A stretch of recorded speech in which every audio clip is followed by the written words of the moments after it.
Olá Floripa, olá Brasil, olá mundo. Eu estou Eustáquio André Patunas e este é o programa Vida Inteligente. Hoje é um programa, depois de 11 anos aconteceu um fato inusitado aqui. Depois que o professor, vocês estão vendo o professor Paulo Duarte aqui do meu lado, nós gravamos o programa e na hora que eu fui fazer a edição eu percebi que simplesmente 11 anos depois, fazendo o programa, quase 700 programas, eu simplesmente esqueci de tirar a tampa que filma, que deixa a filmadora nos filmar. Ou seja, gravamos um programa inteiro, maravilhoso por sinal, você vai acompanhar daqui a pouco. O áudio está perfeito, foi salvo, nós vamos mostrar ilustrações, tudo. Mas essa abertura, eu e o Dr. Paulo aqui, o professor Paulo Araújo Duarte, nós vamos ficar aparecendo estáticos durante a nossa entrevista, por causa da falha desse humaninho aqui que está falando com vocês. Então nós, durante esse programa, nós vamos mostrar apenas a nossa imagem estática e nós temos muita imagem para mostrar sobre Nibiru. Né, professor? Então, foi inusitado, trouxe o professor de onde ele estava, ainda bem que ele estava pelo centro. Então, antes da gente fazer essa entrada, Paulo, aproveitando uma introdução do que as pessoas vão ver daqui a pouquinho, de que nós gravamos aqui agora há pouco.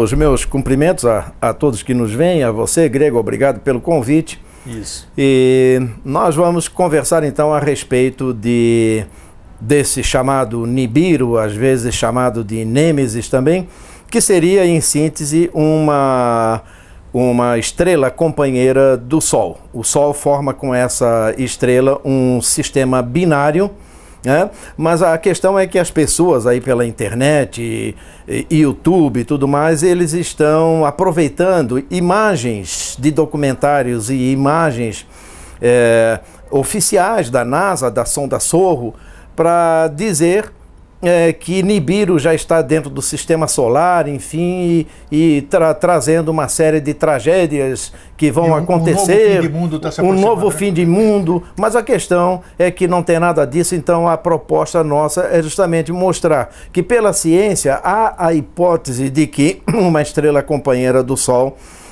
exista, mas isso durante o transcorrer do programa nós vamos explicar, só que não tem nada entrando aqui no sistema solar, nada disso, né? Então nós partimos de um vídeo que nós recebemos de um colega, e ele estava muito impressionado com aquele vídeo da pessoa que narrava que Nibiru já estava dentro do sistema solar, e não é nada disso. Então nós viemos aqui para dar esse devido esclarecimento. Então beleza, então só para avisar vocês, daqui a pouco nós vamos entrar, professor Paulo Araújo e eu.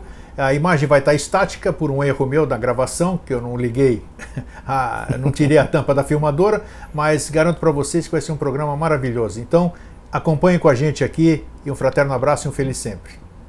Professor Paulo, é um prazer recebê-lo mais uma vez aqui.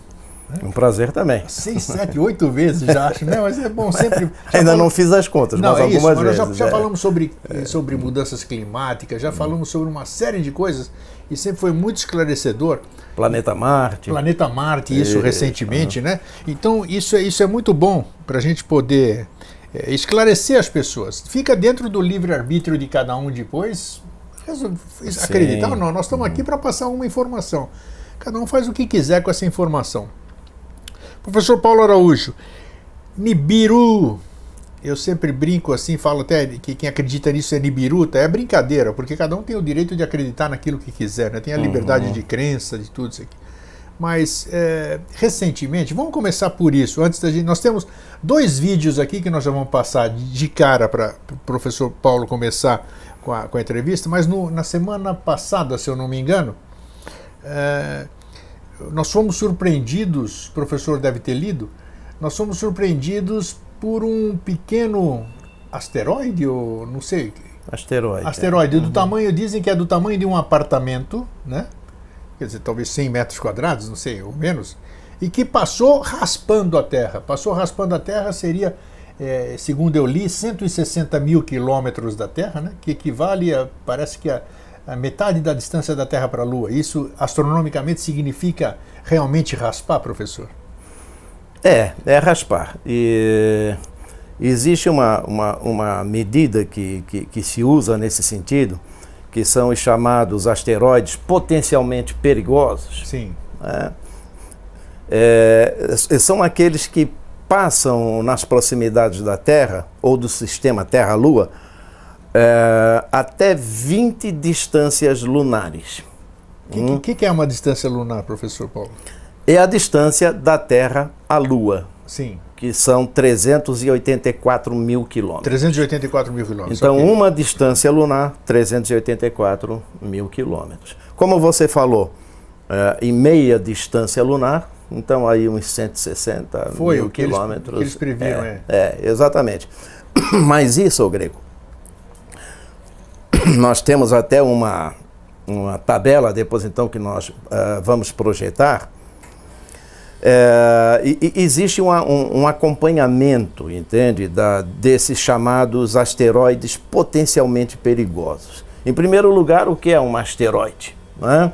Asteroide é uma palavrinha que significa astro pequeno, um Sim. astro pequeno. Né? São objetos sólidos, rochas, pedras, né? Vamos simplificar as coisas. São pedras aí que existem pelo espaço, que não têm uma rota muito bem definida, estão perdidas por aí. Então, são de vários tamanhos. E muitas delas, quando são um pouco maiores, estão sendo monitoradas.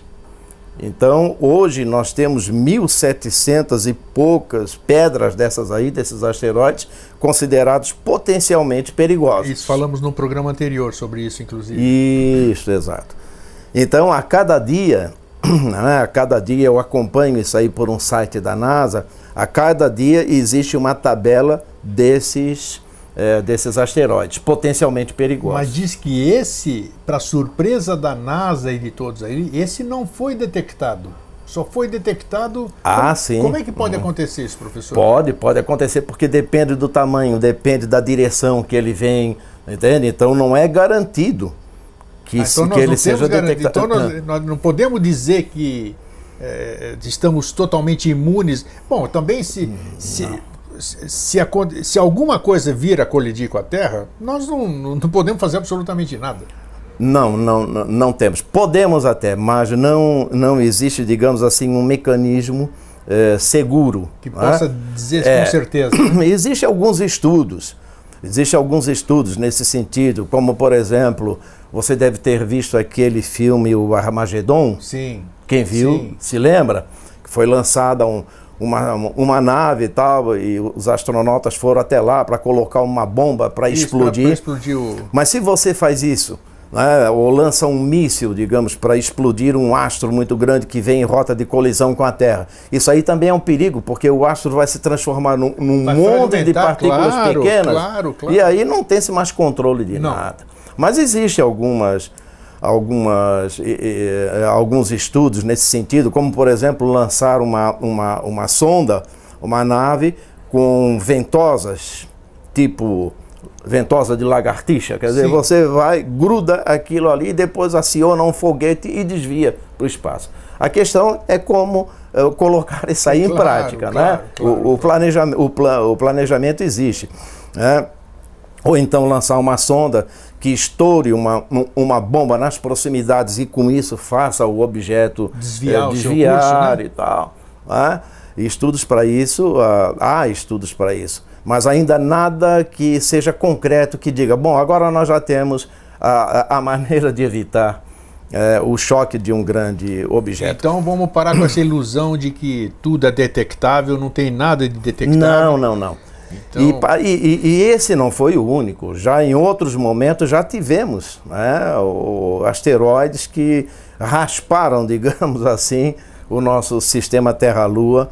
Já não é o primeiro caso. Muitas vezes a imprensa lança isso como se fosse uma grande novidade, que fosse o primeiro caso, mas não, isso aí já ocorreu outras vezes. Deixa eu aproveitar, professor Paulo, antes da gente dar sequência.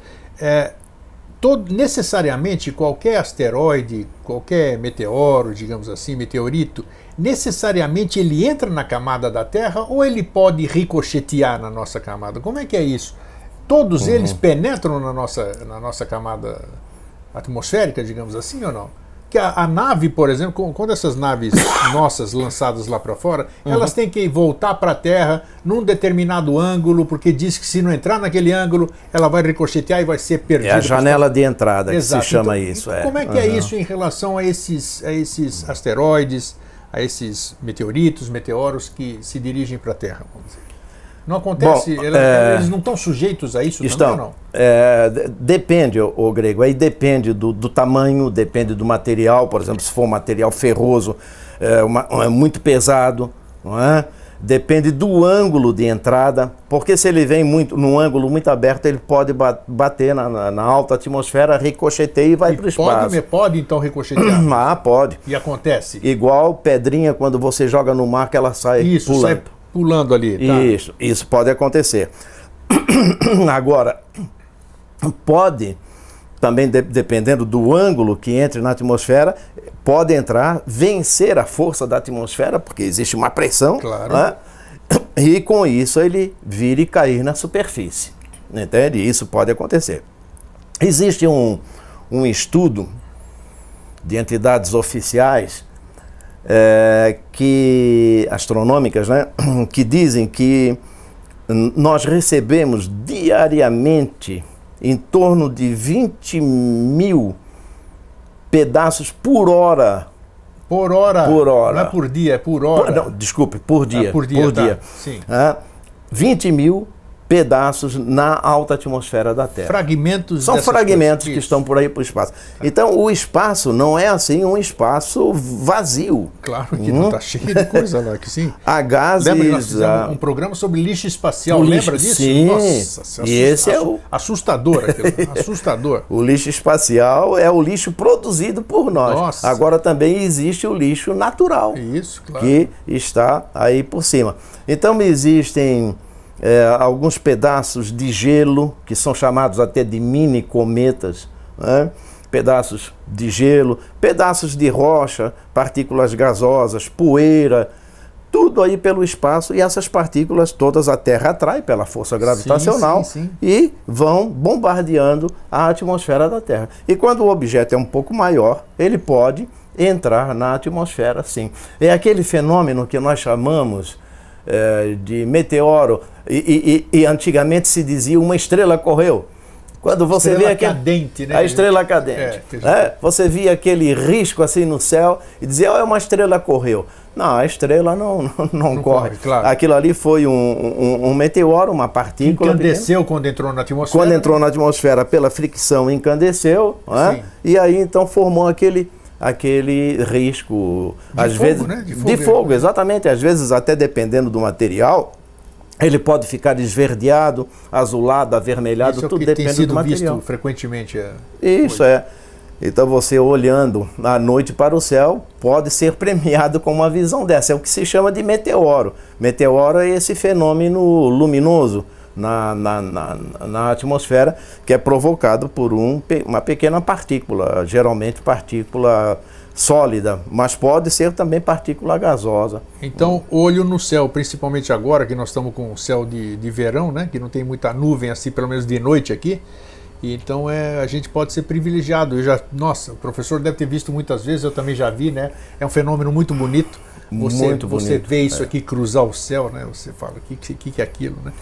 Eu me lembro até, Grego, porque eu fui na juventude jogador de futebol de salão, sim. Aqui em Floripa, e me lembro dos Jogos Abertos. Um dos primeiros, não me lembro se foi o primeiro ou o segundo, os Jogos Abertos de Santa Catarina, né? Que era os jogos realizados ali no estádio da FAC, atrás do Instituto de Educação. Puxa, sim. Que hoje é o ginásio em homenagem àquele técnico, o Rosendo Lima, né? Hoje tem o nome de Rosendo Lima. Então era o estádio da FAC, totalmente aberto, e eu me lembro que o jogo parou porque passou um meteoro desse, mas foi praticamente assim a metade do céu. Ele deu de observar tranquilamente. Que maravilha. Grande maravilha, passou assim, parece que aqueles Jogos Abertos foram premiados. Claro, mas era certamente um objeto grande, não é? E que venceu a força da atmosfera e veio até mais embaixo, mas foi embora. Às vezes o objeto se parte, não é? Outras vezes cai aqui na Terra. Sim, mas ou ele se desintegra. Sair da Terra ele não sai, né? Depois que entrou já não sai mais. Ele cai em algum lugar. Cai em algum lugar. Cai em algum lugar. Existe até pessoas especializadas em comerciar meteoritos. Com certeza, porque eles vão atrás. São caçadores de meteoritos. Entende? E depois então comercializam isso aí. Existem pessoas especializadas que vivem disso. Vendendo meteoritos. É muita sorte tentar achar um pedaço disso, né? Ah, sim, mas tem que ter um olho clínico e muita experiência, né? Até para identificar que não é um objeto, não é, formado aqui embaixo, né? que veio do espaço. Então nós vamos começar o nosso tema de hoje, assim, para a gente. O professor Paulo me mandou com antecedência 2 vídeos. Um vídeo que nós vamos ver agora, postado por uma pessoa no YouTube, onde essa pessoa pretensamente afirma que o que está aparecendo ali é Nibiru. Isso que é o tema da nossa conversa hoje. Então vamos acompanhar esse vídeo agora e depois o professor Paulo vai comentar e nós vamos passar logo a seguir o outro vídeo, esse já limpo, que é da Sorro, né? É uma sonda, né? Sonda Sorro, Ele já vai explicar direitinho. Então vamos acompanhar esse vídeo para depois... É 1 minuto e pouco, né, professor? O primeiro vídeo deste cidadão no YouTube dá 2 minutos e meio. 2 minutos e meio. Durante 2 minutos e meio, então, nós vamos ver isso aqui, vamos ouvir o que ele fala, tudo isso aqui, tal. E depois o professor vai fazer as suas considerações e nós vamos passar a segunda parte, que é o outro vídeo, sem os comentários dessa pessoa, e nós vamos falar sobre isso para dar início ao nosso programa. Então vamos acompanhar isso. O mês passado. Vamos lá. Agora, apertando aqui, ele vai carregar as imagens, pode demorar um pouquinho, mas o mais importante que vocês saibam, olha aqui, ele vai brotar aqui, vai surgir aqui no lado esquerdo, como está surgindo aqui, olha. Está na velocidade normal, porque está carregando aqui, ó, tem que carregar essas imagens até 2606. Até 2606. Então, aqui, ele está surgindo aqui devagarzinho. Ele vem, ele faz a sua volta em torno do Sol, o seu movimento de translação, e aqui ele some. Ele vai sumir aqui na data de 10 de outubro de 2016, quando ele vai sumir aqui da visão, prestem atenção, ele vai sumir da visão do satélite. Mas ele continua sentido à Terra, porque a Terra está girando no sentido horário e ele no sentido anti-horário. A Terra gira assim, nesse sentido aqui, e ele no sentido contrário. É simplesmente assustador, não há dúvida que este seja o chamado planeta errante, o planeta que entrou no nosso sistema solar recentemente, que toda a imprensa está comentando, não a imprensa televisiva, mas na internet você vê esses comentários. Então este sem dúvida é o planeta X que está vindo em direção à Terra. A aproximação dizem que até dezembro o caos vai aumentar e muito. Vai aumentar e muito, que ele provoca aí erupções solares, ele provoca erupções vulcânicas, ele provoca maremotos. Então a situação é caótica. Eu peço a você que pesquise, faça comentário, mas faça comentário inteligente, nada ofensivo. E vou deixar aí os links para que você pesquise, porque as informações que eu estou passando agora, neste momento, são informações da NASA. Ok? São informações realmente precisas, informações de confiança. Então, eu agradeço a todos por verem o vídeo e continue pesquisando. Muito obrigado, até a próxima. Tchau. Bem, então agora, depois que nós vimos isso, professor, qual é a sua opinião sobre isso que esse moço capturou aí, ou ele afirmou durante esses 2 minutos e pouco que nós acabamos de assistir? Bom, eu posso dizer que a imagem é real. A imagem é real. Ele pegou, como qualquer pessoa pode pegar, o telespectador aí pode pegar, entrando no site da sonda Sorro. Sorro é S-O-H-O. É uma sonda que fica entre a Terra e o Sol, e ela fica virada para o Sol, monitorando as atividades solares durante 24 horas do dia. Então ela fica mandando imagens para a Terra a fim de se fazer estudos das atividades solares. Sim. Porque você sabe, o Sol tem os seus humores. Né? Às vezes ele não fica muito bem humorado. E diga-se de passagem até, agora... Ele está mal-humorado, né? Não. Não tá. Agora nós estamos em janeiro de 2017. Nesse momento, o Sol está muito calmo, entende? Muito mesmo? calmo. Quer dizer, ele está em atividade, mas não está naquelas grandes atividades já suas. Falamos sobre isso, né? Já falamos. Um programa sobre isso. Diz que o professor falou, inclusive, que são ciclos de 11 anos, geralmente. Isto é. E agora ele está numa época de baixa, mas uma baixa muito grande. Opa. Uma baixa muito grande. Por algumas semanas ele já está, que é uma coisa que não ocorre com muita facilidade, com muita frequência. Né? Isso é bom, né? Porque não interfere em nada das nossas comunicações, nem coisa nenhuma, né? Isso, mas afeta os nossos climas, né? A meteorologia, né, terrestre.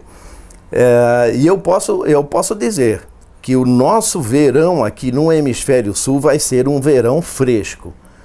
Claro que nós vamos ter dias quentes, não resta a menor dúvida, não é? Mas vai ser um verão relativamente fresco. E o inverno no hemisfério norte vai ser um inverno muito rigoroso. E é quase certo que o nosso inverno aqui no hemisfério sul, em junho, julho, vai ser um inverno rigoroso. Rigoroso? O Sol está muito calmo. E com isso, então, menos energia mandada para o sistema solar e para o nosso planeta. Para o nosso inverno, então? O nosso inverno deve ser um inverno rigoroso. É uma previsão minha, isso aqui é coisa minha. É questão científica, se o Sol tem atividade baixa... As pessoas devem dizer, mas o nosso verão tem noites de muito calor, dias de muito calor. Não, é claro, nós estamos no verão. Mas se repararem, é um verão relativamente fresco. Podem reparar. Vamos reparar bem isso aí. Procurem reparar. Mas nós falávamos então sobre... O comentário do moço aí, que ele falou que aquela bolinha que vocês viram ali, bonitinha, andando... Isso, Então o que ele fez? Ele pegou a imagem da Sorro, então aquilo ali é uma imagem verdadeira, só que ele pegou um planeta passando pela frente da câmera da Sorro, e esse planeta está entrando da esquerda para a direita. Ora, o que é que acontece? Depois esse planeta sai fora da câmera, não é? Sim, do foco da câmera. Do foco da câmera, contorna o Sol, aí ele volta da direita para a esquerda. Ele até fala isso aí, que está indo ao contrário do Sol e não sei o quê. Ele fala que é ao contrário, inclusive ele mostra um movimento errado.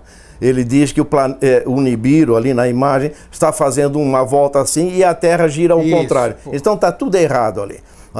E aquilo ali não é Nibiru. Aquilo é um planeta e provavelmente, pelo brilho dele, provavelmente é Vênus.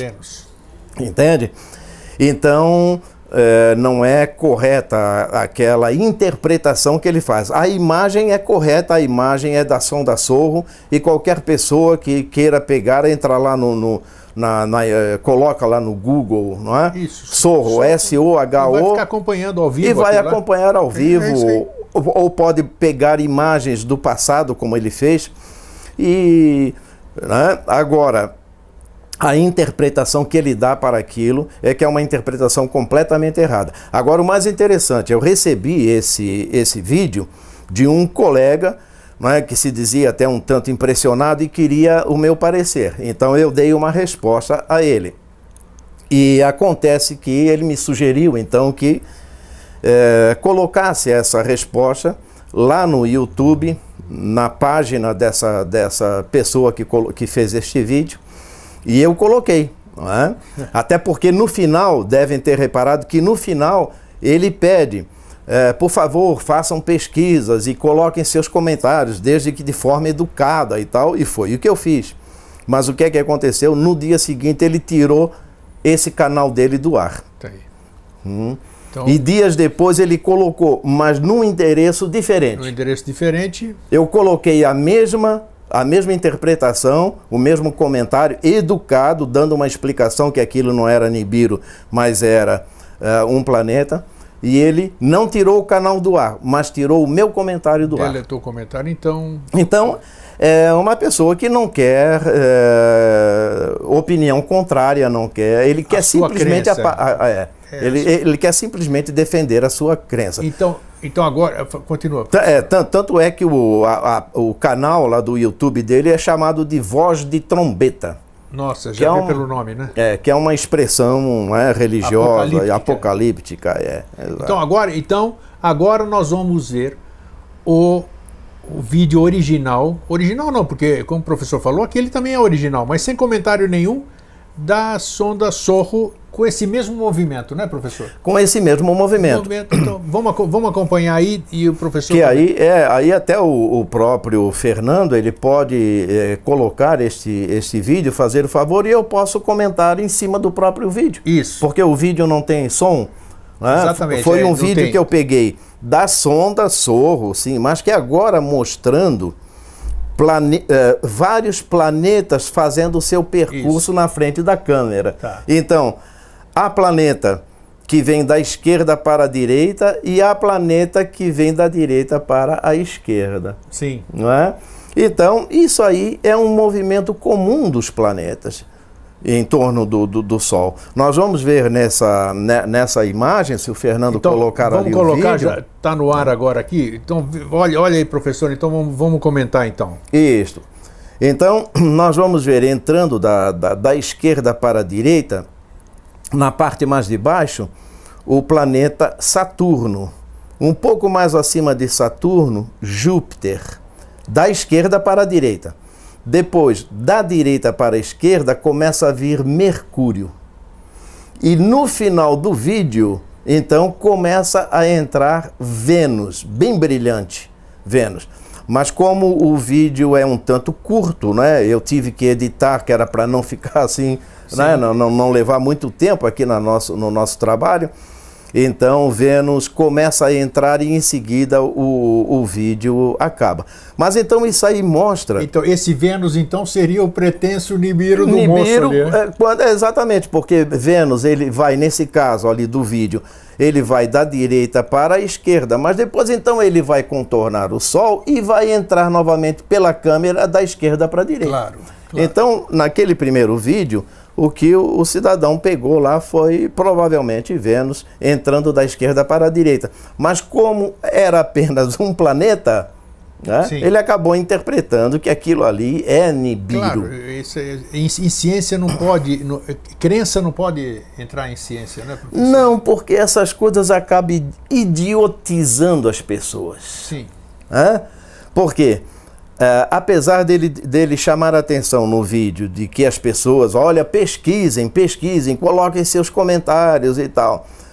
Muitas pessoas não pesquisam. E eu pude ver nesse canal dele, no primeiro, antes dele tirar do ar, que havia pessoas apavoradas. Sempre tem. Com aquele vídeo.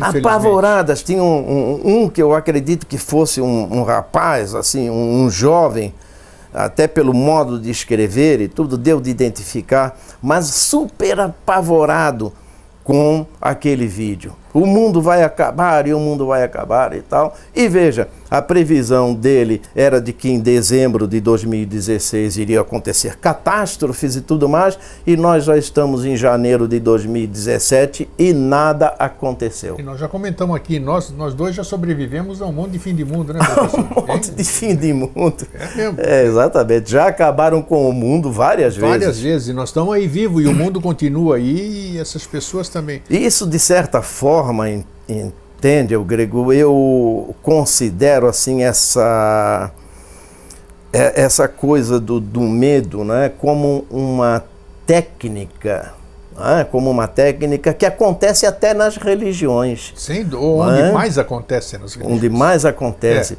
Você tem que temer a Deus, você tem que ter medo de Deus, porque Deus é vingativo. Olha, se você fizer tudo certinho, você vai ser premiado, mas se fugir do caminho certo, ele vai te punir. Exato. Né?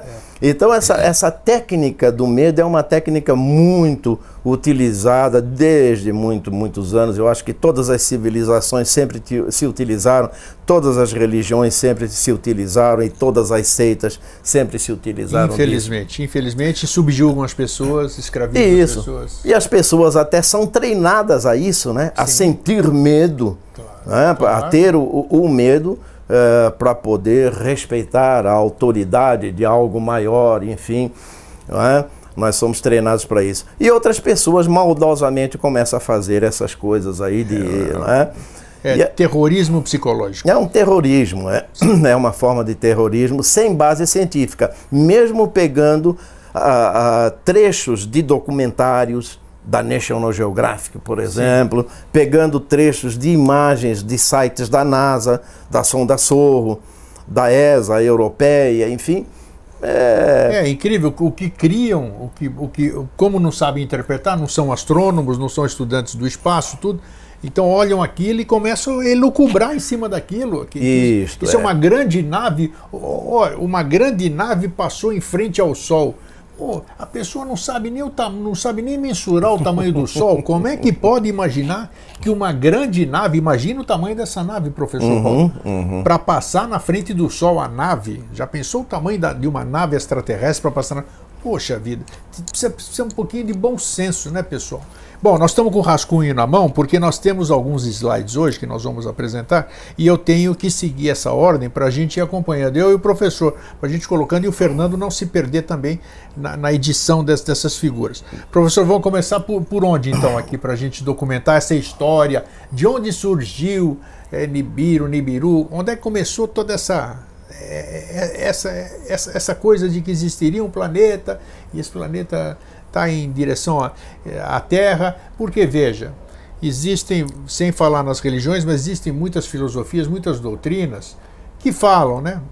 Ramatiz já falou do planeta X, que Ramatiz seria uma entidade espiritual, autora de muitos livros através do professor Hercílio Mais de Curitiba, né? O grande espírita.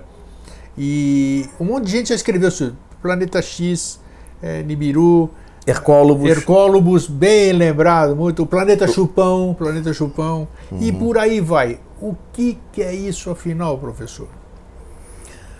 Pois é, essa indústria do medo já é antiga, já é velha. De algum lugar deve ter se originado essa história. Vem.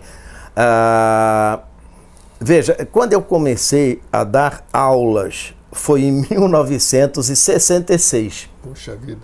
No primeiro ano da faculdade eu já comecei a dar aulas. E eu me lembro que naquela época já se falava num tal de planeta X. Isso, planeta X. Que seria um planeta que estaria além de Plutão.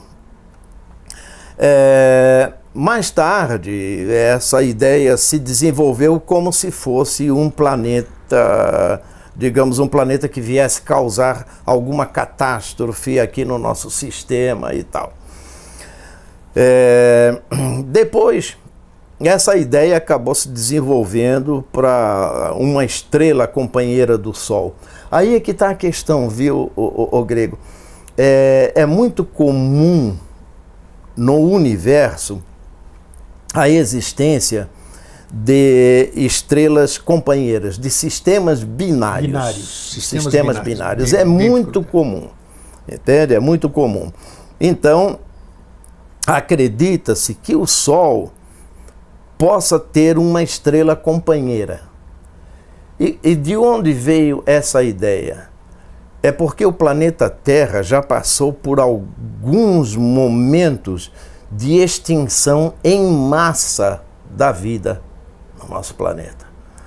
Por exemplo, há 250 milhões de anos, nós já tivemos 90% da vida no nosso planeta extinta. Não foi por ocasião, acho que o professor falou aqui também, foi uma erupção vulcânica que deixou o planeta Terra quase 1000 anos sem Sol aqui praticamente? Isto, exato.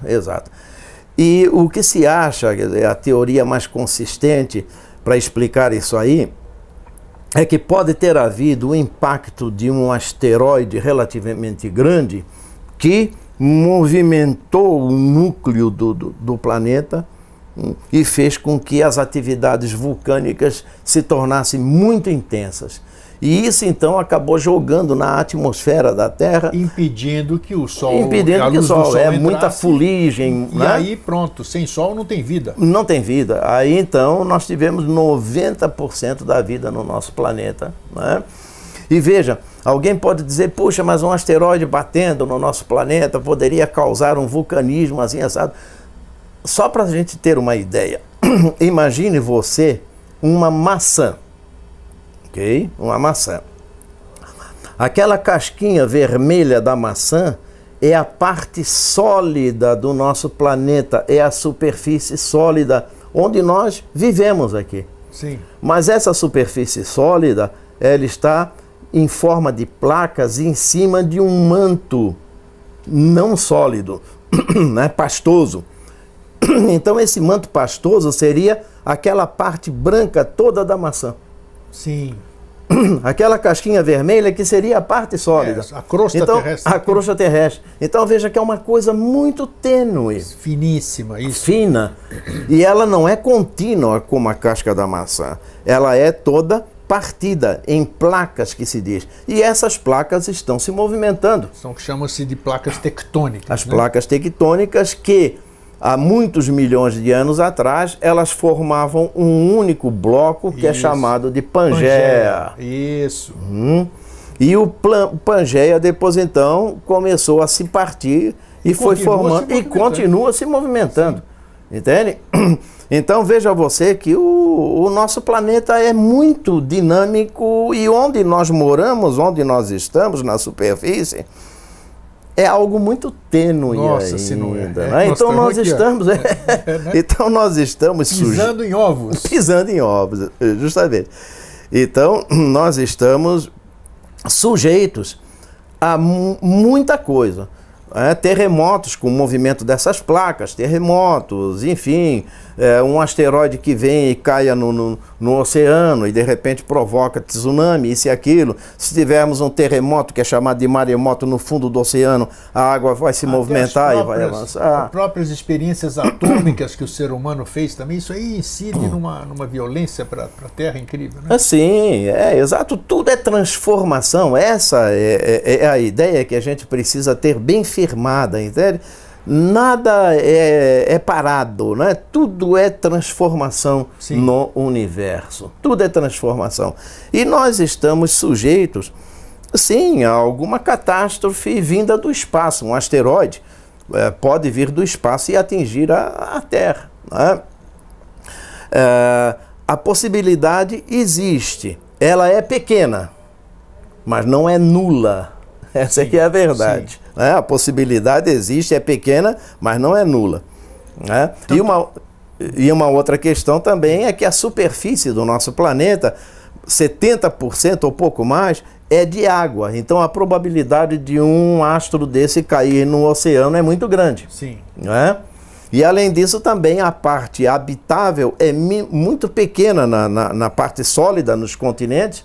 A parte habitável é muito pequena em relação ao restante toda, que existe, todo esse restante desértico, digamos assim. Então a possibilidade de cair numa cidade é uma possibilidade pequena, mas não é nula. Nós estamos aí sujeitos a isso. Então, falando sobre Nibiru, como é que a gente vai no... Como é que começou essa história? Nós estávamos falando lá, o professor falou que em 66, né? O ano da Copa da Inglaterra, eu me lembro muito bem. Isso. Então já existia essa história, né, professor? Já existia essa história. Né? Outra questão também relacionada aí para explicar o Nibiru, que alguns também chamam de Nêmesis. Nêmesis, bem lembrado. Também Nêmesis, Nibiru ou Nêmesis. É o seguinte, o sistema solar, ele tem uma estrutura em que nós temos alguns cinturões de asteroides. Seria até interessante se o Fernando colocasse Qual seria a figura? Uma imagem que seria a figura número 8, a imagem número 8. Tá, figura 8, exato. O cinturão principal de asteroides. Isso. Tá aí no seu monitor. Isso, cinturão principal de asteroides, a figura número 8. O que vem a ser isso, professor? Isso Todo aí mundo fala de cinturão de asteroides, mas o que é isso aí? É uma coisa natural? É natural. Esse cinturão ele é chamado de principal porque ele já é conhecido há séculos atrás. Sim. Então, ele fica entre Marte e Júpiter. Tá? Só para orientar o telespectador, a sequência dos planetas a partir do Sol. Tá. Mercúrio, Vênus, Terra, Marte, Júpiter. Sim. Depois tem os outros, né? Mas vamos ficar até Marte e Júpiter. Então, depois da Terra tem Marte e depois Júpiter. Entre Marte e Júpiter existe um espaço ocupado por vários pedaços rochosos, que são os asteroides de vários tamanhos. O maior deles é o Ceres, ele tem o nome de Ceres, que tem em torno de 1000 quilômetros. Não é uma lua, Ceres? Não, Ceres é um asteroide. É um asteroide? Tá. A não ser que exista de algum, ou do planeta, ou de Júpiter, ou de outros, alguma lua com esse nome. Com esse nome, tem sim. Né? Não sei se é Saturno, alguma coisa assim, tá? Mas o Ceres um asteroide. Esse asteroide é o maior conhecido até agora, em torno de 1000 quilômetros. 1000 quilômetros? 1000 quilômetros. Nossa Senhora, ele é grande. Gigantesco. Ele é grande. Inclusive, há marca nesse... E eles ficam orbitando? Eles ficam orbitando o sistema solar. Tá. Entende? Dentro de um espaço. Eles não estão vagando pelo nada. Eles têm uma rota, digamos assim. Uma rota definida. Perfeito. Isso, exatamente. Tá? Esses pedaços rochosos aí, eles podem ter se originado de duas formas. Ou foi um planeta que se formou e que talvez por influência de Júpiter, que tem uma força gravitacional. De Marduk, né? Marduk, que existiriam, sei lá... que teria... Mas aí é o campo das hipóteses. O campo das hipóteses. Nós estamos falando de ciência, né? Então não pode... Isso. Que ele teria explodido por alguma razão, sim, ou choque de algum outro objeto, enfim. Ou então, esses pedaços se formaram independentes. Quer dizer, o planeta tentou se formar, mas não conseguiu, e aquela massa se partiu em vários pedaços pequenos e se formaram os asteroides. O professor que é astrônomo, essa hipótese, vamos dizer, para eles terem essa forma, esse itinerário elíptico ou circular, digamos assim, não seria uma evidência de que eles que existiria um corpo, digamos assim, um eventual planeta, e que eles ocuparam o lugar daquele planeta, porque a gente sabe, eu na minha ignorância, né, que o sistema solar é tudo atração, né? Cada planeta segura o outro, existe um sistema todo que se atrai, isso é estudado. Não seria, então, essa uma das razões desse cinturão estar fazendo isso aqui, ou seja, ocupando o espaço de um... Estamos falando de hipótese, né? De um suposto planeta. Exato. Poderia ser uma... Ou um planeta, como você fala, ou um protoplaneta, como se chama, quer dizer. Quer dizer, um planeta que não conseguiu se informação. Mas é claro que informação, eles tinham a sua órbita em torno do Sol.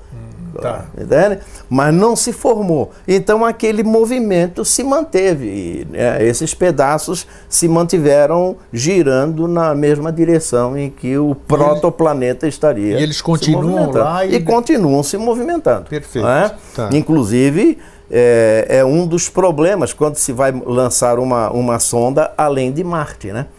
Para passar nesse cinturão. Ela tem que passar por esse cinturão. Ela tem que passar, né? Então tem que ser um negócio muito bem calculado, apesar de que eles não estejam muito próximos assim entre si, há um espaço muito grande entre eles, claro, mas tem que ser um negócio muito bem calculado para passar por ali. Então, então esse cinturão de asteroides é uma coisa que nós temos que entender, tá? Agora, mais recentemente, nos tempos modernos aí, se o Fernando colocar a figura número 9. 9, o cinturão de Kuiper. O cinturão de Kuiper ou Kuiper. Kuiper, tá. Tá? Que fica é isso, professor? Entre Netuno e... Netuno está a 30 unidades astronômicas. Eu vou explicar isso aí. Tá. Entre 30 unidades astronômicas e 50 unidades astronômicas. Então vamos ver o seguinte. O que é unidade astronômica? Isso, o que é? Unidade astronômica é a distância do Sol até a Terra. Tá. São 150 milhões de quilômetros. Tá. Então, esses 150 milhões de quilômetros é reduzido a 1, quer dizer, uma unidade astronômica. Significa 150 milhões de quilômetros. Isso, tá? Então, uma unidade astronômica são em 150 milhões de quilômetros. Então, é uma unidade utilizada para se medir distâncias, digamos, dentro do sistema solar. Porque falar em quilômetros, de repente, começa a ter muito zero. Isso, e a gente perde a capacidade de imaginação. Perde. Então, uma unidade astronômica a distância da Terra ao Sol. Marte está a 1,5 vezes unidade astronômica. Júpiter a 5 unidades astronômicas. Tá? Então, no caso aqui, nós estamos falando de Netuno. Netuno está a 30 unidades astronômicas. Nossa, longe a beça. E Plutão a 40 unidades astronômicas. Até 50 unidades astronômicas, portanto, um pouco além de Plutão, de 30 a 50, então nós temos um outro cinturão, que é este tal cinturão de Kuiper, que são vários asteroides existentes por aí, que a hipótese permanece. Ou um planeta que existia que explodiu, ou também que pode ter se formado de um protoplaneta. E é um cinturão mesmo, ou seja, a rota deles é circular. Eles estão circulando. Então, veja, além dos planetas, nós temos esses asteroides, que são uma quantidade razoável. Sim. E mais além, aí nós já vamos entrar no Nibiru, tá legal? Tá, claro, tudo faz parte. E mais além um pouco, então, se vamos lá, que figura que nós o vamos cinturão agora? Colocar a figura número 10. 10. Nuvem de Oort. A nuvem de Oort. Tá. Nuvem de Oort, Nossa, que está a uma distância de 100 mil unidades astronômicas. Muito longe, tá? Muito longe. O que seria a nuvem de Oort? A nuvem de Oort é, digamos, um cinturão externo do nosso sistema solar, é um cinturão externo, formado por muitas partículas, geralmente partículas gasosas, e onde estão muitos cometas. Cometas. Sim. O cometa digamos, uma bola de gelo e de poeira. E a importância dessa nuvem de Oort é justamente porque acha-se que ela seria, digamos, o resquício daquela nebulosa que deu origem ao sistema solar. Então, se nós estudarmos a nuvem de Oort, provavelmente nós estamos estudando partículas da origem do sistema Olha que interessante. solar. Olha só. Entende? E onde existe, então, muitos cometas. Aí a importância do estudo desses cometas. Entende? Quando são lançadas sondas, vem um cometa, são lançadas sondas para estudar aquele cometa, para ver bem a composição dele, para a gente entender um pouco da origem do sistema solar. Sim, muito interessante. Entende? Esse esclarecimento. Então, a nuvem de Oort digamos assim, um cinturão externo, mas formado por muito gelo e muitos cometas. Inclusive, até um estudo mais recente mostra que existe uma espécie assim de aglomeração de cometas numa certa direção, como se eles estivessem sendo puxados naquela direção. Então, o que seria isso, professor? Algum planeta desconhecido? Desconhecido, que já existe até cálculos que dizem que seria em torno de 4 vezes a massa, o tamanho de Júpiter. De Júpiter? Nossa, gigantesco. Então que ele estaria atraindo esses cometas e tudo, e que ele teria faz em torno do sistema solar uma volta, se eu não me engano, em 1 milhão de anos ou 2 milhões de anos, uma coisa assim. Foi gigantesco. Então, que ele poderia causar o desprendimento de alguns cometas daquela região e tal, e esses cometas, então, puxados pela força gravitacional do Sol, sim, viriam em direção ao Sol, contornam e depois, então, vão embora. Não é? Ou, às vezes, até eles são sugados pela, sim, própria massa do Sol, como a própria sonda SOHO já tem, e se as pessoas pesquisarem, vão ver que existem imagens de cometa que está entrando perto do Sol, passando pelo campo, né, de divisão da SOHO, e ele passa por trás do Sol e não retorna. Não retorna, quer dizer... Ele então, uma prova que ele se desmilinguiu por lá. Que é uma bola de gelo que o Sol atraiu, claro, e destruiu. Acabou. Entende? Então, bom, agora nós começamos, então, a entrar na ideia do tal Nibiru. Sim. Tá? Então, Nibiru, digamos, existe no campo das hipóteses da ciência. Tá? Existe? Existe. Existe. Existe. Bom. Okay. Existe no campo das hipóteses. Não há, digamos, nenhuma evidência, comprovação, nenhuma evidência. Tá. Mas já temos um telescópio que foi lançado por um consórcio aí dos Estados Unidos, Europa, mas não sei o que. Esse super mais potente do que o Hubble, não é esse? Não é esse aí. Ele tem a sigla WISE, W-I-S-E. WISE, tá. WISE, que as pessoas podem pesquisar aí na internet. W-I-S-E. W-I-S-E. Tá? Sigla do inglês. É um telescópio para pegar, digamos, a radiação do infravermelho, sim, que é uma radiação difícil de ser vista. E Nibiru, na hipótese, é que poderia ser uma estrela companheira do Sol. Como nós temos uma quantidade muito grande de sistemas binários, o Sol também pode fazer parte de um sistema binário. Por isso tal de segundo Sol aí, essa turma fala. Sim, né? Exatamente. Tem até uma música aí cantada pela Cássia Eller, né? O Segundo Sol. Exatamente. Né? Fez muito sucesso com ela e tal, o Segundo Sol. Então, esse Nibiru, ele passaria... ou essa estrela é uma estrela anã vermelha. Então, uma estrela anã vermelha, que alguns também falam em anã marrom, é porque o brilho dela é muito pequeno, entende? Muito fraco, digamos assim, muito fraco. Agora, esse telescópio WISE, ele está rastreando aí o espaço e, de repente, ele pode pegar, quem sabe, essa tal estrela companheira do Sol, não se sabe.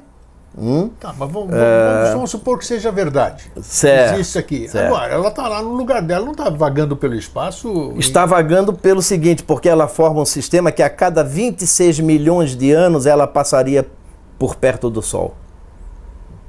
A cada 26 milhões de anos. Tá. Então, como ela é uma estrela menor, é claro que ela fica presa ao Sol.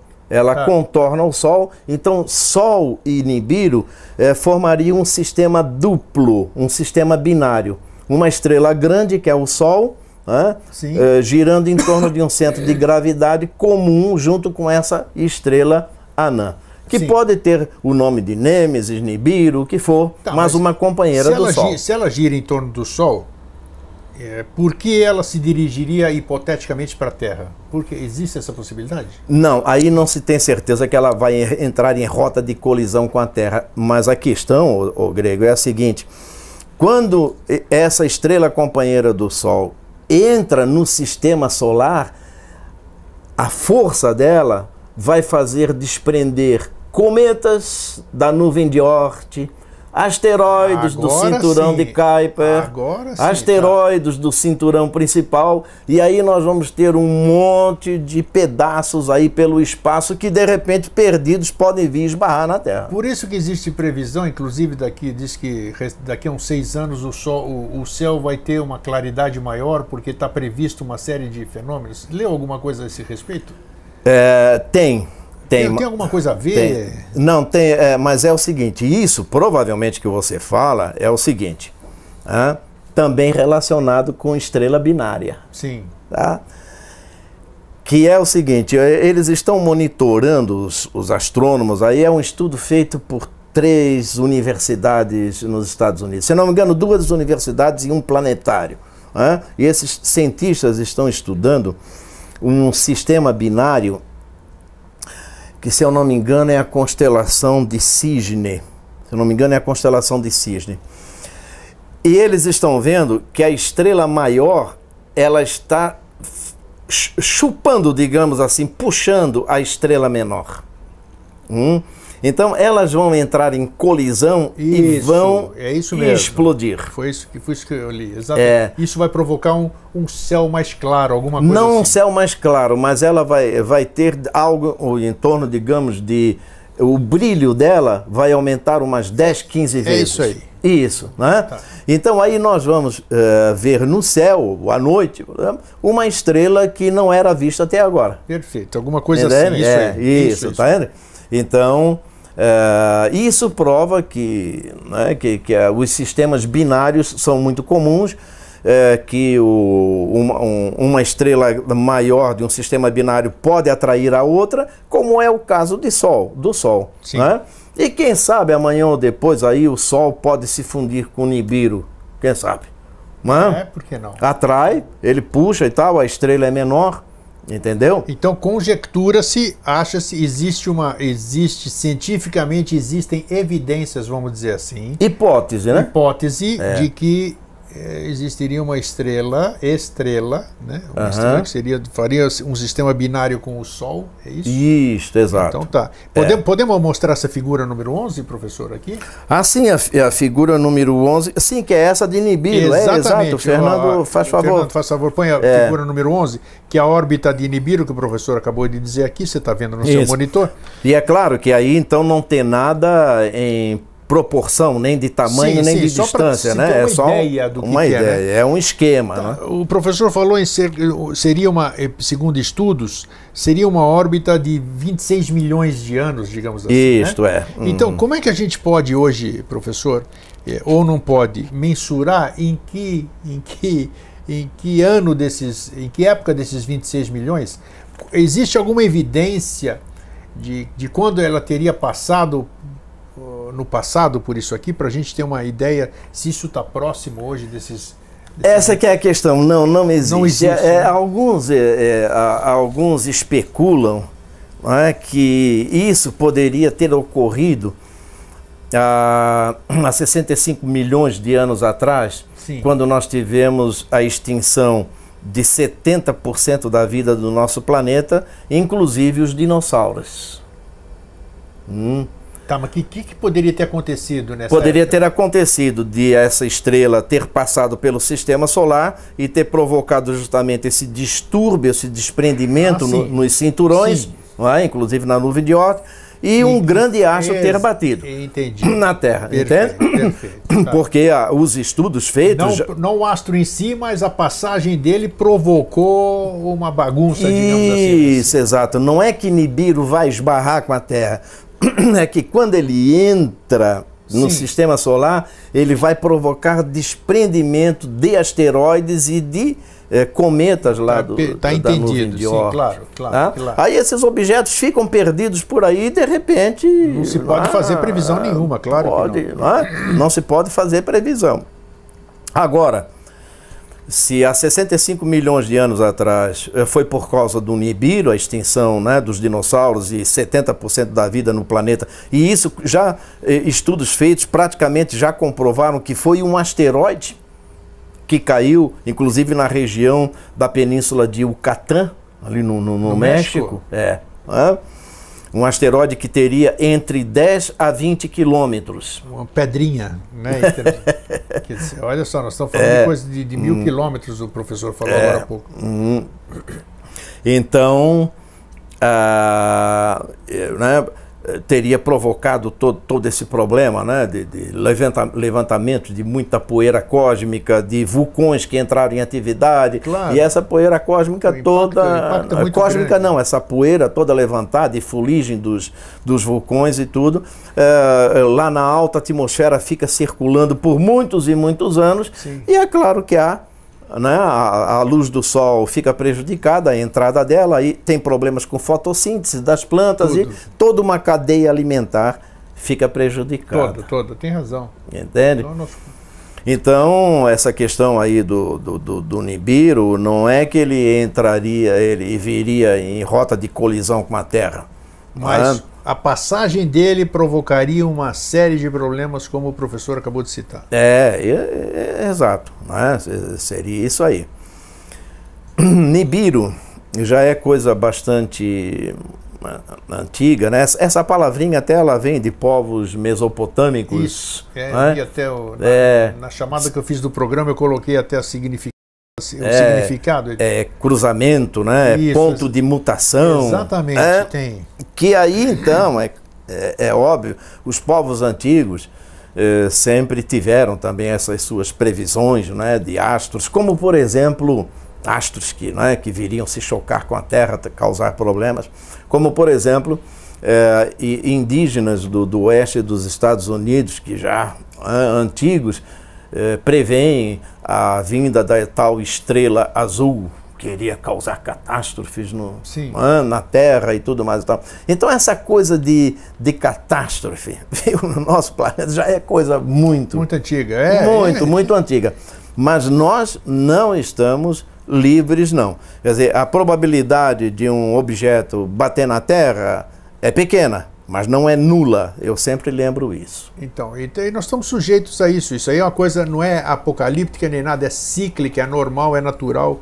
Isso acontece no universo. O que nós vamos falar agora, professor? Vamos à figura número 12. 12. Figura número 12. É aqui que mostra uma série de asteroides aqui que são potencialmente perigosos para a Terra. Isso. São 1756, como você está vendo no seu monitor agora. Fala sobre eles aí, professor. Pois é. Então nós temos nessa tabela, que é uma tabela de um site que inclusive aparece aí na parte inferior. Aqui, na parte inferior tem a fonte, a né? pessoa, qualquer spaceweather.com, aqui agora de janeiro. Isso. Então, qualquer pessoa pode pesquisar Acessar e pesquisar. Então, veja, agora para janeiro e fevereiro, isso aí eu peguei agora no dia 5 de janeiro, tá aqui 2017. 1756 asteroides potencialmente perigosos. Olha só. Então, repetindo, asteroide potencialmente perigoso é aquele que estaria entre até 20 distâncias lunares. Né? Distâncias lunares, hein? Tá. Distâncias lunares. O que é uma distância lunar? 384 mil quilômetros. 384 mil é a distância Terra-Lua. Tá. Então, quando se fala numa distância lunar, é 384 mil quilômetros. Então, até 20 distâncias lunares, o asteroide é considerado potencialmente perigoso. Isso, tá. Mas não que ele esteja em rota de colisão com a Terra. Exatamente. Tá? Então nós temos aí alguns. Hoje nós ainda temos, no dia 18 de janeiro, 18, por exemplo. Dia 18 de janeiro. Um asteroide de 9 distâncias e meia. Isso. Né? Isso, e ele tem... Com 53 metros. Razoavelmente pequeno aí, mas dependendo do ângulo que entre, o lugar que caia e tudo mais, né, pode causar algum estrago. Depois, em fevereiro, no dia 4, um outro que vai estar a uma distância de 9 distâncias lunares, Isso. 18 metros apenas. Em fevereiro, no dia 5, 7 distâncias lunares, então dessa relação que está aí na tabela é o que vai mais se aproximar. Tá? de 94 94 metros, isso. Mas tá, mesmo assim é muito longe. É. Mas, de qualquer forma, são potencialmente perigosos, porque, como diz o professor, né, pode acontecer algum fenômeno e ele dá uma desviada. Dá né? uma desviada, sim. Então, isso é possível. Ninguém pode estar isento de absolutamente nada disso. E no dia 10, de fevereiro, outro que estaria a 9,8 distâncias lunares de 45 metros. Então, né? Então, não temos assim um grande perigo, como dizia então aquele nosso cidadão lá naquele vídeo no início, né? Que em dezembro de 2006 haveria catástrofes, porque Nibiru já estava dentro do sistema solar. Ninguém pode prever absolutamente nada. Agora é interessante o site que o professor trouxe, está aí no seu monitor, porque você pode acompanhar. Você que gosta de acompanhar essas coisas, está aqui um site com o endereço spaceweather.com, onde você pode acompanhar e ficar lá usando capacete no dia que vai passar algum negócio, né, que aquelas pessoas estão procurando. A gente brinca, mas tem que relaxar mesmo. Mas tem que relaxar. Mas é uma realidade. Então, para quem gosta, anote aqui o site e coloque lá e comece a acompanhar o que está passando por aí. Pelo menos você, se você ler alguma notícia alarmista, vai lá e confirme se realmente está verificando ou não. O que mais nós vamos ver, professor? Agora, eu fiz, viu, Grego, uma relação de catástrofes que já ocorreram aqui no nosso muito planeta. Bom, muito bom. Eu vou ter que usar aqui o meu roteiro, porque eu não tenho essas datas na cabeça e distâncias e tudo. Isso nós não temos slide para isso. Não tem slide para isso. Então, não é só para a gente ir conversando. Ok. Tá certo? Então veja, por exemplo, há 250 milhões de anos, como nós já falamos, né, extinção de 90% da vida no nosso planeta, provavelmente com o impacto de um asteroide que provocou muito vulcanismo e tudo mais. Tá? Há 65 milhões de anos também, a mesma coisa, um bólido aí, um asteroide de 10 a 20 quilômetros, né, causou 70% da vida no planeta, né? E inclusive uma coisa muito interessante, a extinção dos dinossauros, né?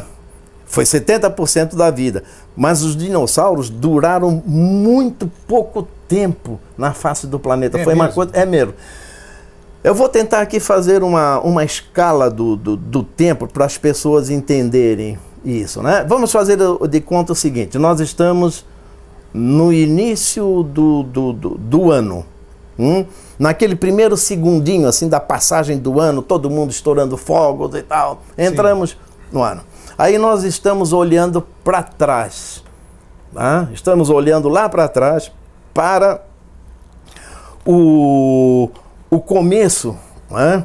Aliás, estamos no fim, né? No último segundo ali do ano. Né? Digamos 2016, estamos no último segundo do ano. Estamos olhando para trás e vendo essa linha do tempo até o começo do primeiro segundo de 2016, 1º de janeiro. Estamos em 31 de dezembro olhando para trás, 1º de janeiro. Então essa linha do tempo representaria o início do nosso sistema, digamos, o Big Bang. Né? Os 15 bilhões de anos aí que teria ocorrido o Big Bang. Então vamos fazer de conta que aqueles fogos seria o Big Bang, né? Da festa de início de ano. E nós estamos lá no final do ano olhando para trás. Os dinossauros teriam surgido na face do nosso planeta no dia 25 de dezembro. Olha só. Veja só, passou todo esse tempo, janeiro, fevereiro, março, e vindo todo. O sistema solar estaria se formando no dia 1º de setembro. Veja, passou esse tempo todo e o sistema solar ainda não existia. Passou a existir a partir do dia 1º de setembro. E a linha do tempo vem, no dia 25 de dezembro, os dinossauros surgem. E no dia 29 eles desaparecem. Quer dizer, nessa escala do tempo eles teriam ficado só 4 dias na face do planeta. Acho que deu de entender essa comparação assim, né?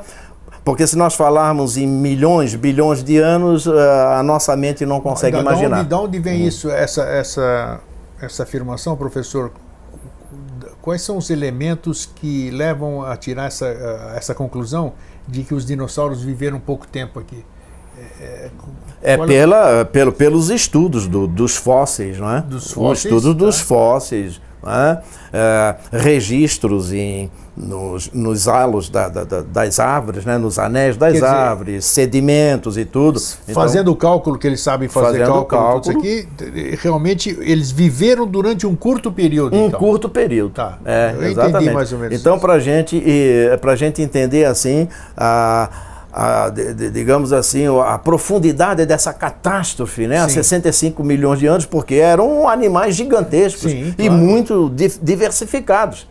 Desde aquele zoom aí do Rex, que a gente conhece, que é famoso, né? Mas também tinha os pequenos e tinha os pássaros também. Agora aqui, pequenininho, pequeno. Exato, né? Então era uma raça, digamos assim, muito diversificada.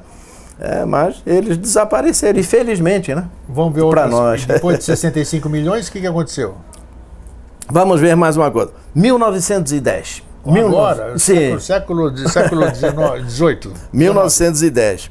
20, mas antes, até nós podemos dar uma passadinha a 10 mil anos. 10 mil anos, tá? 10 mil anos existe um estudo que nos diz o seguinte, que uma estrela cataclísmica, quer dizer, uma estrela que explode, que lança material para o espaço.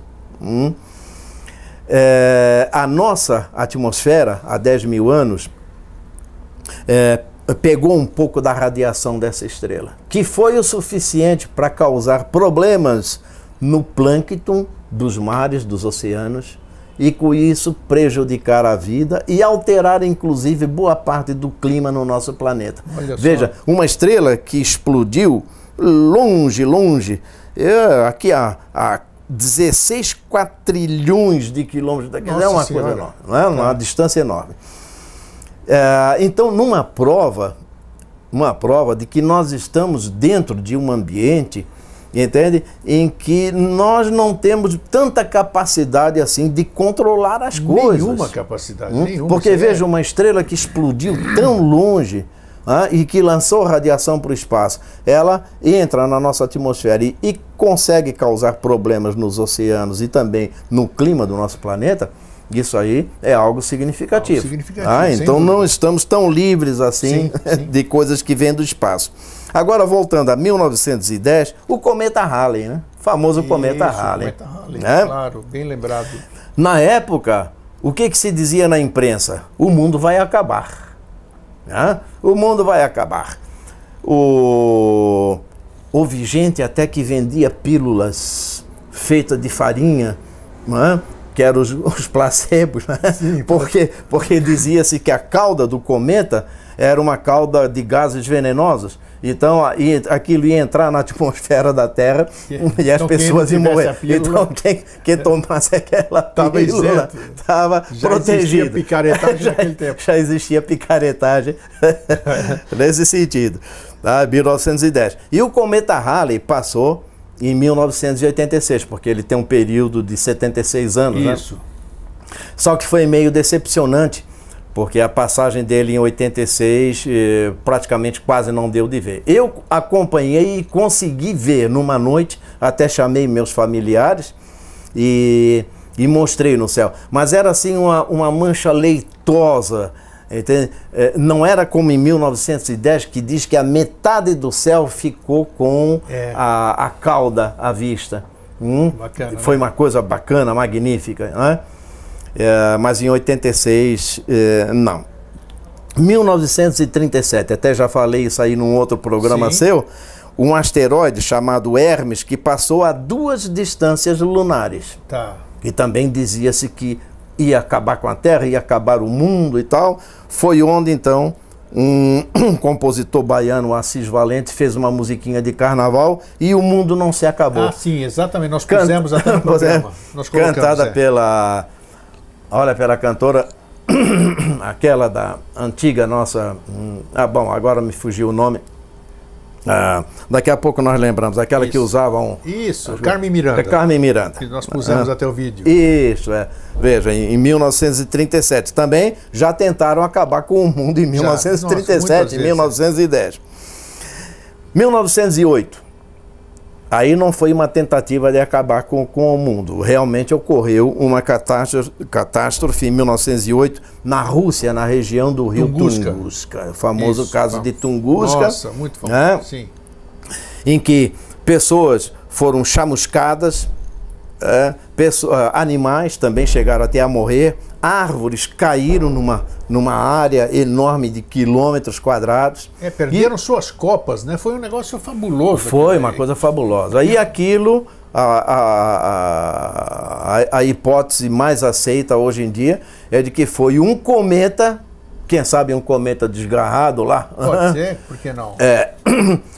Um cometa, né, que deve ter explodido quando ele entrou na atmosfera. A atmosfera fez pressão e ele explodiu a mais ou menos uns 8 quilômetros de altura. Imagina só, e calcinou tudo aqui embaixo. Imagina, numa área gigantesca, uma área lá na Sibéria, ali, Tunguska. Nossa Senhora. E houve até quem anos depois, vezes isso aí foi em 1908, em 1927 foi feita uma primeira expedição. Isso, olha com só quanto tempo depois. Quanto tempo?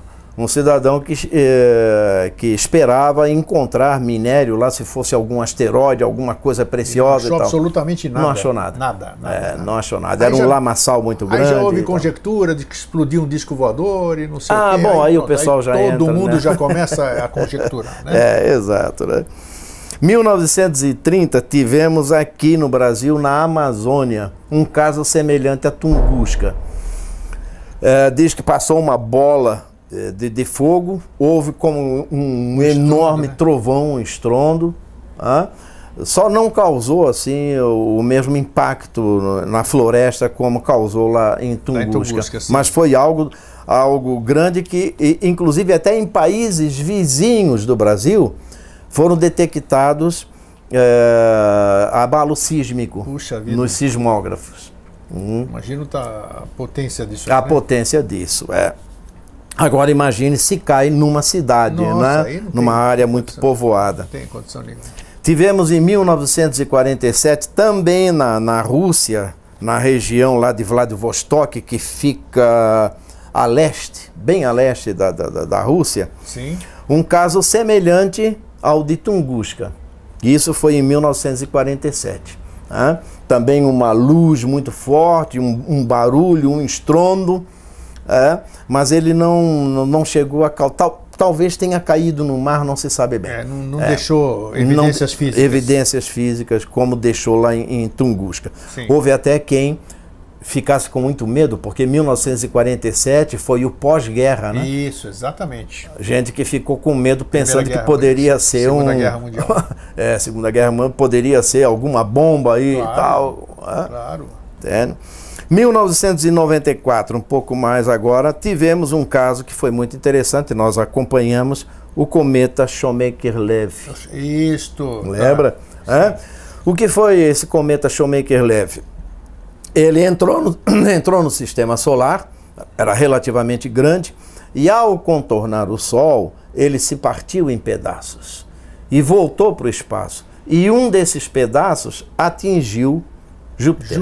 Mas aquilo, olha, deve ter sido um pedaço que o professor está falando, deve ser um pedação, né? Um pedação, porque inclusive até o pessoal que se reúne, o grupo de astrônomos amadores que se reúne lá no planetário e tudo, eles também colocaram um telescópio lá e deu de ver o impacto. Buraco, sim. O Júpiter é gigantesco. Júpiter é gigantesco e deu para ver durante muitos anos. Isto.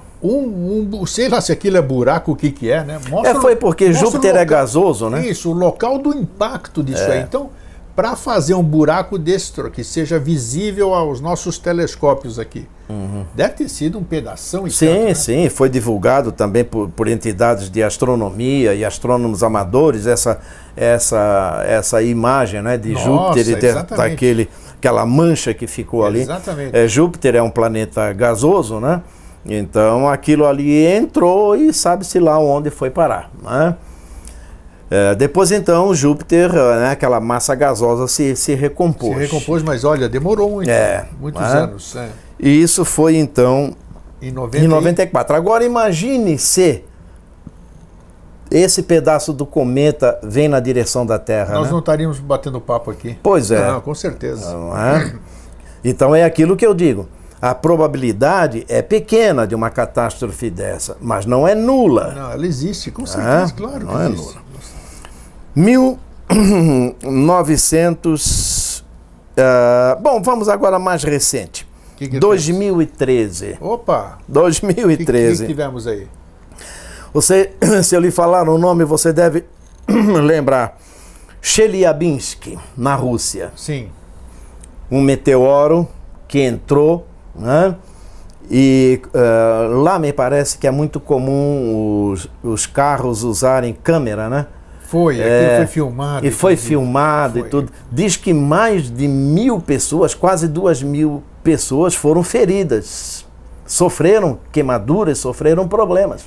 Porque você vê que ele passa baixo no horizonte, sei passa lá, né? baixo. A gente não tem noção, né? Mas fica à vista dos olhos, inclusive. Foi em fevereiro de 2013. E né? iluminou tudo, imagina a incandescência do negócio daquele. Exato. Né? Então, voltando ao caso de Nibiru, ao caso de Nibiru aí, é óbvio que se essa estrela passa pelo sistema solar, pode causar o desprendimento de asteroides, o desprendimento de cometas e muito desse material ficar perdido por aí e vir em rota de colisão com a Terra. Mas no momento não existe nada e também não se sabe quando essa estrela deverá voltar. Nós não temos nenhum registro no passado que diga com garantia: isso aqui foi causado por Nibiru. Isso aqui foi por essa estrela anã vermelha que a gente dá o nome de Nibiru ou de Nêmesis, ou de simplesmente companheira do Sol. Astronomicamente fica melhor. Companheira do Sol. Não existe nenhuma data que se diga foi a companheira do Sol que causou isso. Então, de lá, fazendo-se as contas, 26 milhões de anos, então vai ocorrer novamente em tal data. Isso aí não se tem previsão. Então, importante é isso. Alguma coisa existe, né? Alguma coisa existe, não tem nome nenhum, nem isso, nem aquilo, nem Nibiru, nem isso, nada. É uma realidade. O professor, como sempre, todas as vezes que ele vem aqui, por isso que é bom trazer cientistas, pessoas de bom senso, pessoas com o pé no chão, porque a gente nunca afirma nada, a gente mostra as evidências, mostra a possibilidade, o professor bem mostrou aqui. Existe a ciência não sabe o que é, mas a ciência tem condições de afirmar que existe alguma coisa ocupando, porque é científico, poxa. Existe a lei da atração, o universo se atrai, né? Esse equilíbrio que existe aqui em função disso. Existe um cinturão, mostramos os cinturões aqui. Alguma coisa existe, mas daí, né, professor, a gente conjecturar de que isso é um astro chupão, de que ele vem aqui acabar com a nossa civilização, porque fulano e beltrano previram isso aqui, vem acabar com o fim do mundo, aí não. Aí isso já não é mais ciência, isso já é conjectura, já é terrorismo psicológico, já é uma série de coisas.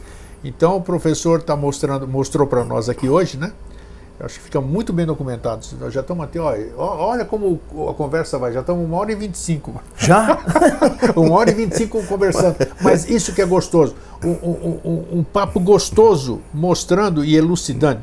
E eu vou deixar aqui no final o e-mail do professor, que ele sempre, todos esses anos que eu conheço, há mais de quarto de século eu conheço o professor Paulo Duarte, ele sempre foi uma pessoa solícita, uma pessoa que você pode escrever. Tinha um blog que infelizmente o professor parou de atualizar, né? Parou de atualizar, infelizmente, era um blog fantástico aqui. E o professor está à disposição para esclarecer e mostrar, tirar o medo dessas pessoas e mostrar a realidade, né, professor? Quais são, o que o senhor teria a dizer então sobre esse tema para a gente finalizar, professor? As pessoas podem ficar tranquilas, não, que nós não estamos aqui para assustar e nem para deixar ninguém calmo e nem para deixar ninguém nervoso. Como é que o senhor finalizaria o nosso tema de hoje sobre esse tema Nibiru ou Nibiru? Eu sugeriria que as pessoas não acreditassem de imediato em qualquer site, em qualquer alarmista. Vá e pesquise, busque. Hoje nós temos uma ferramenta fabulosa que é o Google, né? Que você bota qualquer palavra-chave e vai encontrar vários endereços que vão esclarecer a respeito de determinado assunto. Não é? Então não acredite logo de imediato em coisas alarmistas. Há pessoas que são mais propensas a acreditar nessas coisas, até por uma própria educação que a nossa sociedade já leva essas pessoas a acreditar em catástrofes e tal. Mas isso aí é muito perigoso porque idiotiza as pessoas, né? Eu acho que nós temos que desenvolver em nós a capacidade do discernimento. Ótimo, bem lembrado, muito bem. E não ficar acreditando em qualquer coisa que nós ouvimos, em qualquer coisa que nós vemos. Né? O pessoal coloca, pega imagens, às vezes de documentários, trechos, pega imagens de sites oficiais, enfim, mas depois então começa a dar uma interpretação. Deturpam, aquilo ali e começam a fazer essa coisa alarmista que não traz benefício nenhum para ninguém. Bem falado, né? É isso mesmo. Então pesquise, busque a informação e se quiser trocar alguma ideia comigo também, como o Grego falou, eu vou deixar, o Fernando depois coloca os caracteres ali, faz favor. Monitor, sim. Eu tenho o telefone 3206-5819. Tá aí. E pode entrar também em contato comigo pelo e-mail. pduarte45. A letra P apenas, né? P de Paulo, né? Então, pduarte45. Tá aí no seu monitor. @hotmail.com. Pronto, tá aí. Entre em contato comigo, trocaremos ideias, daremos algum esclarecimento se for necessário, e se a opinião for contrária à minha, não tem problema. Ótimo. Eu vou apreciar, Isso mesmo. eu vou respeitar, tá certo? Pode entrar em contato que conversaremos. Isso aí. Olha, professor Paulo Duarte, mais uma vez, meu muito obrigado. Coincidentemente, um ano atrás nós estávamos fazendo o programa. Nós estávamos fazendo em janeiro também a mesma coisa. Foi muito bom, muito esclarecedor, e o professor vai voltar oportunamente aqui para a gente falar sobre outro tema ligado à astronomia ou qualquer assunto que seja importante para a gente esclarecer o público. Então, muito obrigado mais uma vez, professor. Tá bom, eu é que agradeço pela oportunidade e fico à disposição. Isso aí. Então, para você que fica, um fraterno abraço e um feliz sempre.